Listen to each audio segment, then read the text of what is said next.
The attorney set a small USB drive on the conference table and slid it toward me. He didn't say a word, he just watched my face. That moment happened on a Tuesday morning in March, 6 weeks after my father's funeral. But to understand why that little piece of plastic changed everything, I have to take you back to Christmas Eve.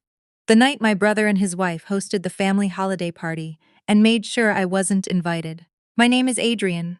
I'm 38 years old, and I have spent the better part of my adult life being the daughter my parents pointed to when they needed something done. Tax season, call Adrian. Roof leak at the house? Adrian handles contractors. Mom's post-surgery recovery? Adrian takes the week off work. I was never the favorite. That title belonged to my brother Colin.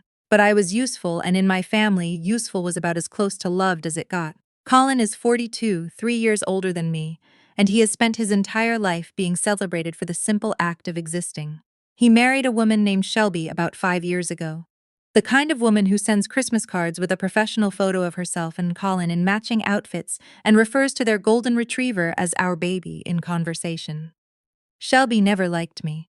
She tolerated me the way you tolerate a stubborn stain on a couch you can't afford to reupholster. She smiled at family dinners, asked polite questions about my job, and then turned to Colin the second I finished answering and started a completely different conversation. I noticed. I always noticed. I just didn't say anything because my father had raised me to keep the peace. My father, Harold, was not a warm man. He was precise.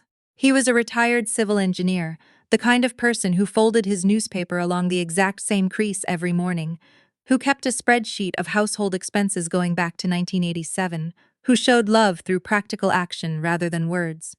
He paid for my college without being asked. He flew out to help me move into my first apartment and spent the whole weekend assembling furniture without once telling me he was proud of me. I knew anyway. That's how Harold worked. You had to learn to read him. He and my mother, Ruth, had been married for 44 years. Ruth was warmer but deferred to Harold on almost everything. She was the kind of mother who called every Sunday and always asked what I had eaten that week, as if at 38 I might still forget to feed myself without her checking. I loved her deeply and found her exhausting in equal measure. When Harold got sick, pancreatic cancer diagnosed in late September, things moved fast. By Thanksgiving, he was in home hospice. By the second week of December, he was mostly sleeping. My mother called me the weekend before Christmas and told me she needed me to come stay with them through the holidays. I cleared my calendar, arranged to work remotely, packed a bag, and drove the 4 hours from Atlanta to their house in Greenville, South Carolina. What she hadn't told me, what nobody told me, was that Colin and Shelby had already been there for a week. I pulled into the driveway on the 23rd of December and found Shelby's SUV parked in my usual spot. Minor thing. I parked on the street and knocked on my own parents' front door because I could see through the window that the chain lock was on. Shelby answered. She looked mildly surprised to see me, the way you look mildly surprised when an Uber arrives 40 seconds earlier than the app predicted. Oh, she said. Ruth said you were coming tomorrow. She said tonight, I said, a small pause. Colin's setting up the guest room, it'll just be a minute. The guest room.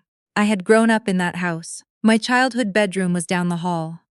I found out later that Colin and Shelby had been sleeping in it because, according to Shelby, it had a better mattress. I was in the guest room, sleeping on a pull-out sofa that was at least 15 years old. That first night I sat with my father for 2 hours while he drifted in and out of sleep. He squeezed my hand once and said my name clearly, Adrian, and then went quiet again. Colin came in for about 8 minutes, said, "Hey Dad, you hanging in there?" and then left to watch something with Shelby in the living room. I heard them laughing at one point. Christmas Eve came. I was exhausted and running on bad coffee and no sleep, but I pulled myself together and went to the kitchen to help my mother with food. Shelby was already there, moving around the kitchen with the confidence of someone who believed it was now her kitchen, handing my mother things before she could ask for them, rearranging the counter space. My mother seemed grateful. She liked being taken care of. She liked Shelby's efficiency. I stood in the doorway of my own childhood home and felt like a guest. That afternoon, Colin came to find me in the guest room. He sat on the edge of the pull-out frame and said, very casually, that he and Shelby were hosting Christmas dinner at their house in Charlotte next year. He said it had been getting hard for my mother to manage a big holiday gathering, and they thought it made more sense to move it somewhere more manageable. He said he hoped I understood. I asked if I was invited. He actually laughed. Like it was a funny question. Of course, he said. Family dinner. But something in his voice was off, the way a door sounds right before the lock catches. My father passed away on January 9th. I was there. Colin arrived 4 hours later after driving from Charlotte. My mother held my hand through all of it, and I held hers. When Colin walked in and saw us sitting together at the kitchen table, something flickered across his face. Something I couldn't name at the time but would understand later. The weeks following a parent's death are a specific kind of chaos that nobody prepares you for. There are phone calls and paperwork, and casseroles from neighbors and duplicate sympathy cards, and a funeral to plan, and a body to arrange, and a lifetime of belongings to figure out what to do with. Colin handled the funeral home. I handled everything else. I wrote my father's obituary. I coordinated with the church. I called the Social Security Administration and the VA and the pension office and the bank. I made spreadsheets, my father's daughter, after all, and worked through every item one by one. Colin and Shelby left 3 days after the funeral. They had things to get back to. I stayed another 2 weeks with my mother.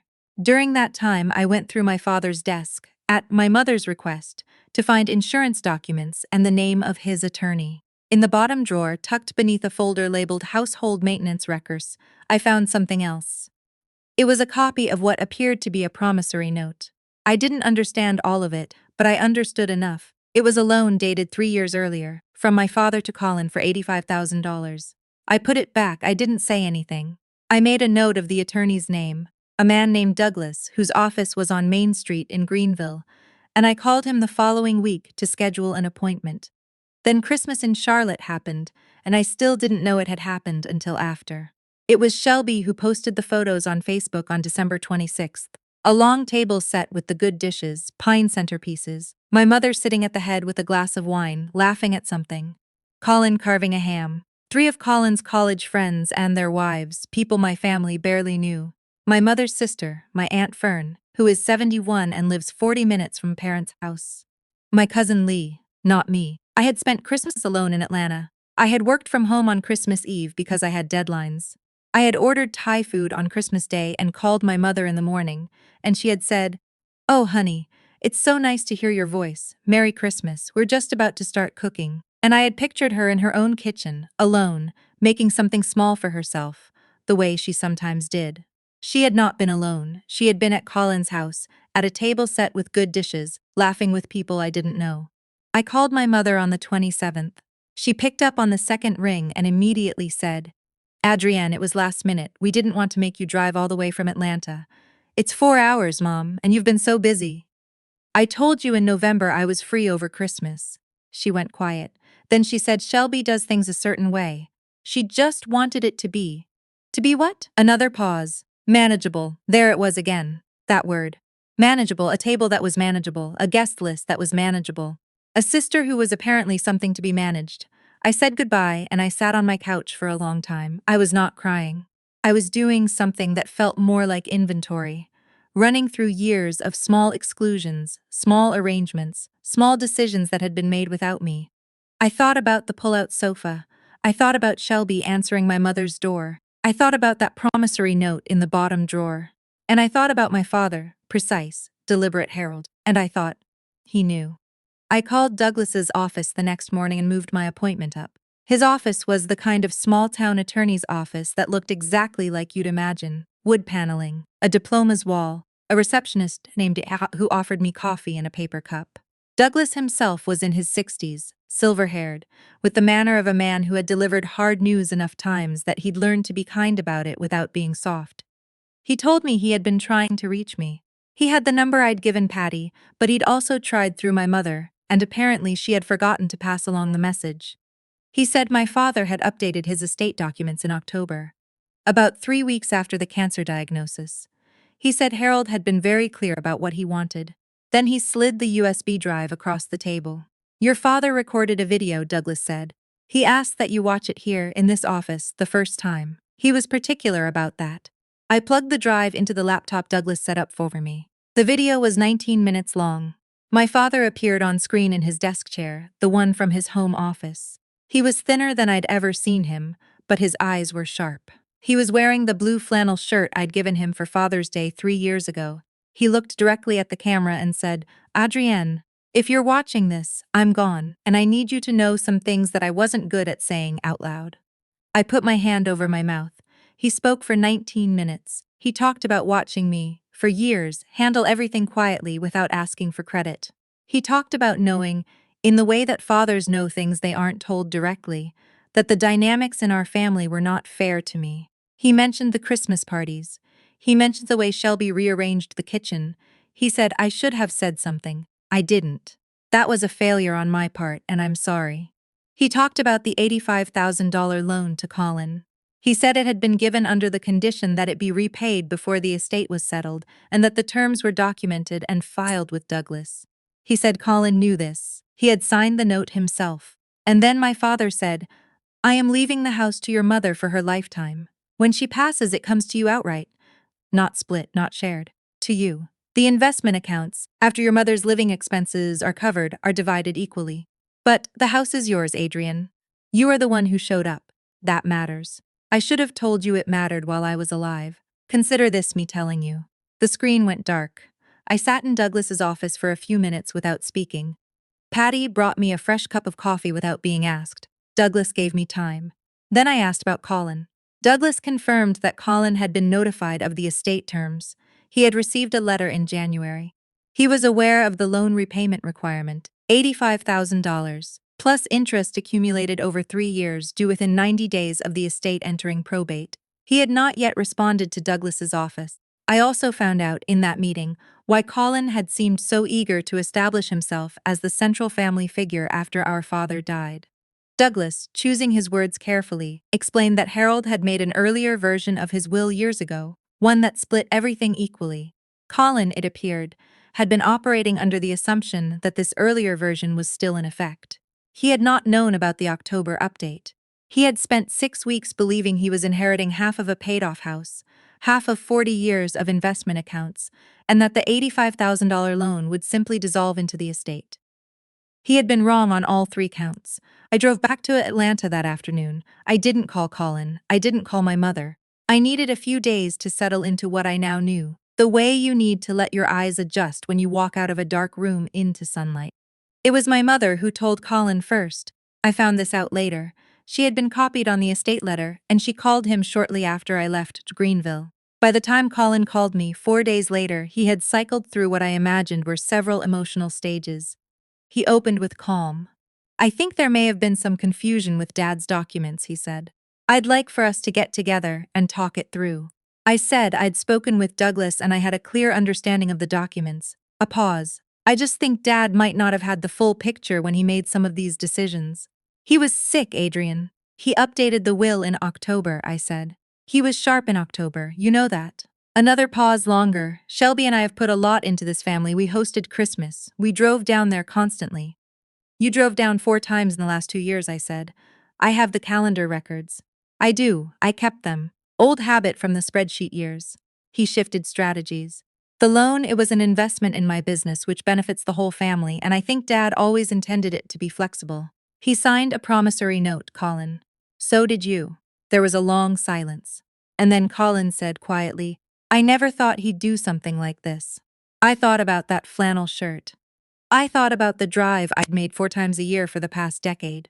I thought about the spreadsheets and the contractors and the obituary and the 2 weeks I'd stayed after the funeral, sitting with my mother while she slept, making sure she ate.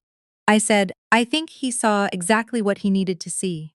I did not raise my voice once during that call. I'm telling you that not to brag, but because it surprised me too. I had expected to feel angry or sad or triumphant in some messy way. I didn't feel any of those things. I felt settled, like a level being placed on a surface and finally reading flat.